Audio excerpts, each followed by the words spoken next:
আসসালামু আলাইকুম প্রিয় বন্ধুরা, আজকে আমি চলে এসেছি আমাদের ধানের ক্ষেতে। এখন ধান কাটার সময়, এখন ব্যস্ত সময় ধান কাটার। তো এখন মেশিন দিয়ে ধান কাটা হচ্ছে।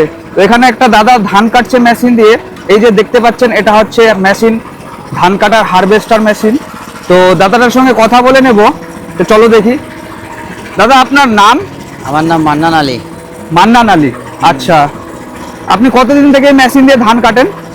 এই মোটামুটি মেশিনে আনা তো 10-12 দিন হয়ে গেল, তো আমি 8 দিন থেকে ধান কাটছি। আচ্ছা, 8 দিন থেকে আপনি ধান কাটছেন। প্রতিদিন কতটি করে ধান, কত বিঘা ধান কাটেন? এই 6 বিঘা 7 বিঘা কোনদিন 8 বিঘা হয়। আচ্ছা, 1 বিঘা জমি ধান কাটতে কতটা সময় লাগে?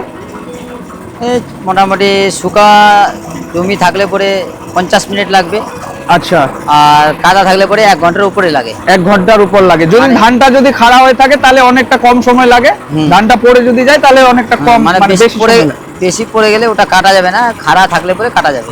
আচ্ছা, তো এই যে 1 বিঘা ধান কাটতে কতটা তেল খরচ হয়?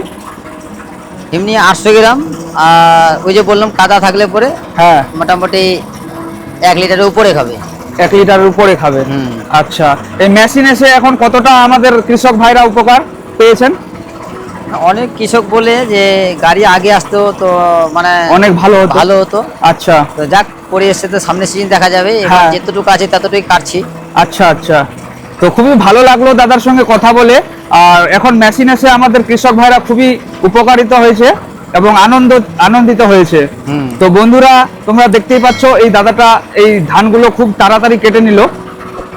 আগেকার সময় যখন এই মেশিন ছিল না, তখন এই ধান কাটতে 10 থেকে 12 জন লোক লাগতো, কিন্তু এখন একটা মেশিনেই পুরো ধান কেটে ফেলছে। তো আমাদের কৃষক ভাইয়ের জন্য খুবই আনন্দের বিষয়। তো বন্ধুরা, আজকের মতো এতটুকুই। দেখা হবে আবার পরের ভিডিওতে। ধন্যবাদ।